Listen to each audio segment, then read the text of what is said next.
This video is all about drawing special effects. We'll start with a spray of water, we'll draw some fire, we'll do some tendrils of smoke, and then finally we'll draw a blast of energy. I'm David Finch. I've been a comic book artist for over 25 years. If you enjoyed this video, please hit like and subscribe and share with your friends. If you have any questions or suggestions about future videos, please leave them in the comments below. Also, I just launched a new website, davidfinchart.com. I've got my Drawing Superhero Heads 2-hour course broken down by lessons hosted on my own website, and I've got a community where you can share your art and projects from the course. There's a link in the description below. And I have a Red Sonja cover coming up for Dynamite Entertainment. It's on Indiegogo. You can check it out. There's a link in the description below. It's not live yet, but you can sign up. And if you go to my website, you can find a partial black and white preview of the cover.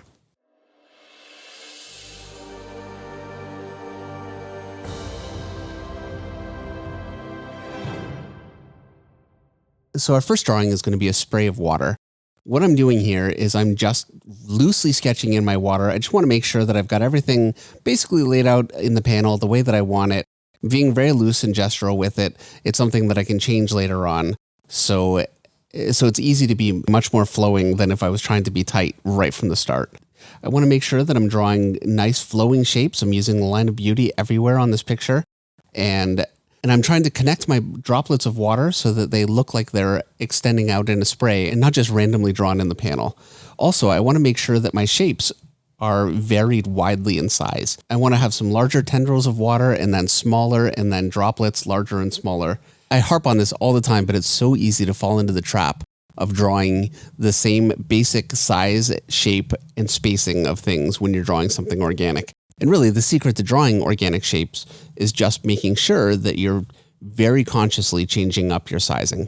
So once I have my water roughed in, now I'm just going ahead and I'm drawing in all of my line weights. I've got the lighting basically coming from above. There's really no lighting to this per se, but it's important to know where a general sense of lighting is coming from, because then I can add thicker lines to undersides and parts that are facing away from the light. Anything that curves under or curves away from the light gets a little thicker. Things that are pointed up more toward the light, upper side curves of my water droplets are left with a much thinner line. And it's just a matter of going through and methodically adding all my line weights. This is really the exact same process that I go through with figures in setting up my line weights.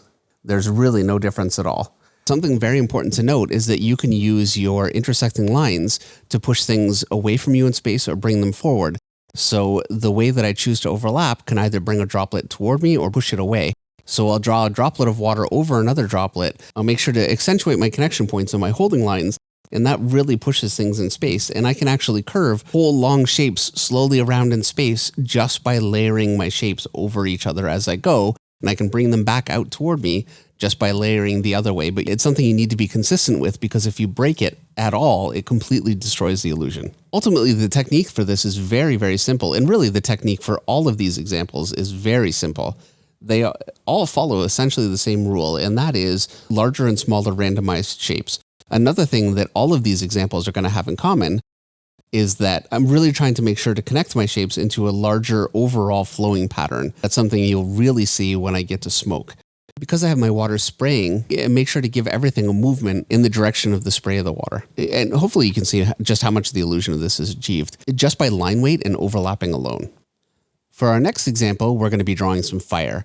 And to start, I'm drawing in an overall curving, snaking shape just to give myself a bit of a lattice work to draw my individual flames. And from here, I'm drawing much more jagged, angular shapes than I did with water. You can really see that a lot of the technique is very, very similar. And the biggest differentiation is really just the shapes that I'm using. So a lot more triangular curved shapes. And I'm also making sure that the overall design follows a much more curving, flowing pattern as it rises. Even more so than I did with my water, I'm really trying to make sure that my flames connect into each other. If I draw a tendril of flame licking upwards, I want the next tendril of flame to look like it's breaking off from that tendril. So I'm doing a lot of erasing with my fire, just trying to make sure that everything kind of fits together in a nice flowing pattern from my larger shapes to my smaller shapes. Fire is something that I've struggled with for a very, very long time. As a matter of fact, anything that really had a very, very organic kind of a form like water or fire or any of these examples was something that took me a long time to get the hang of, just because there's no clearly defined form, and so much of it really is just a matter of design. And so I'm just cleaning everything up. I want to make sure that I widen and narrow my forms in a flowing way and that all of my forms flow in a natural way from each other. And really, those little details are what gives your fire a nice professional polish. Also, I'm not adding line weights to my fire the way that I did with water. Because fire doesn't catch any shadow, it would look very odd if you were to start going thicker and adding line weights to your fire. So it needs to be much more of a flat, thin line. Just cleaning everything up and getting something with a nice finish. Generally speaking, with fire, I really like to use a dark background just for contrast. For this example, I'm just isolating it to the fire itself, but dark black smoke or a black sky behind fire can really, really give it punch. Our next example is smoke. And smoke really is, in a lot of ways, a combination of the way that we drew water and the way that we drew fire. It has more of an overall flowing, snaking kind of a pattern that I drew in the fire, but the actual shape is more similar to the water in that in water you have droplets and in smoke you have little puffs of smoke. And also, I layer my smoke and push it backwards in space.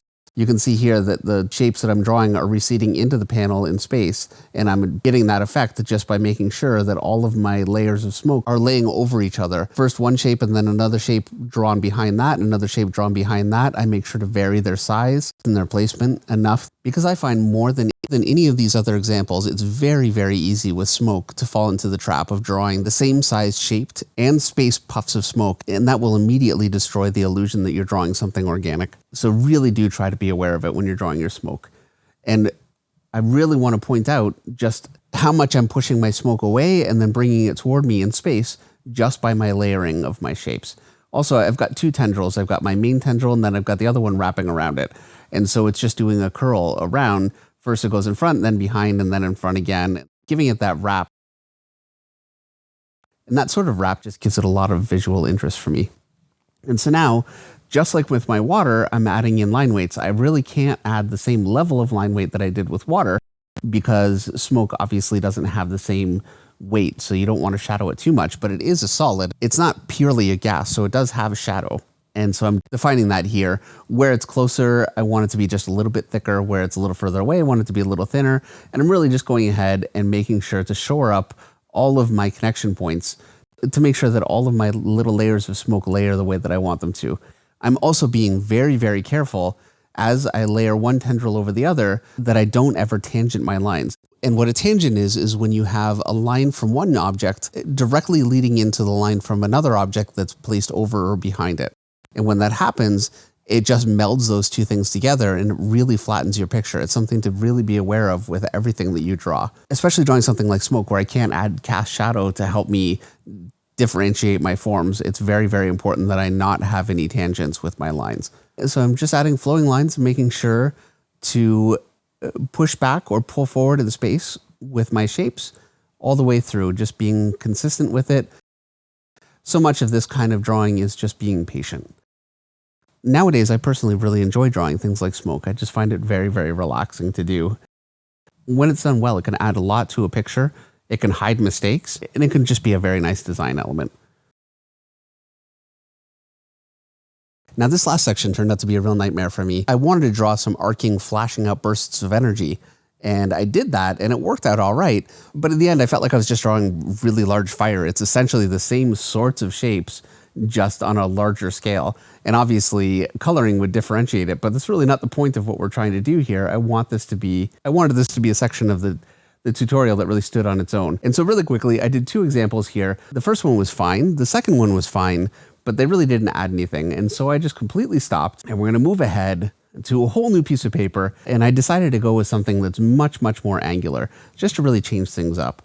I'm drawing an overall burst of energy that is coming toward us from the bottom left to the top right of the panel. And so I just lightly sketched in my lines just to make sure that I know where I want to place everything. And now I'm just shoring up and I'm using much harder, much more angular lines, really no real curves for the most part on this. And I'm making sure that my energy is all one piece. And so for the most part, it's basically an unshadowed silhouette.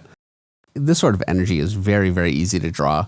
I think I struggled with this last part of the tutorial so much because it's such an easy thing, drawing some small offshoots of energy coming off the main stock and just drawing little holes in the energy as negative space. And now that I've got it all drawn in, I'm just going ahead and adding in line weight with a really jagged, broken up line. And that just gives it a real feel of energy. This is something that inkers like Danny Mickey or Richard Friend or Scott Williams do beautifully with a brush. But with a pencil, it's just a matter of scumbling the line a little bit along the shape, just being very loose and free with it. You want to make sure not to get carried away, but really you can go very, very thick with this and it still works. I decided I wanted to layer some of my energy over the main part, and so I just drew some overlapping lines. And now, just to add a little bit more to the effect, I'm going ahead and adding in some quick speed lines, just to give it a little bit more motion, and also to give it the indication that there's a light source that this burst of energy is coming from. If I was inking this, I would really want to find a perspective point and do it properly. But with a pencil and with such a small panel, it's pretty easy for me to just wing it and get it in there. All right, that's it for this one. Thank you so much for watching. This is a bit of a quicker, easier tutorial, I think, but it's something I've been getting asked about quite a bit, so I wanted to make sure to provide that for you guys. As always, please tune in every Monday night at 8 o'clock Eastern for our Monday Night Draw live stream, and I will see you in the next video.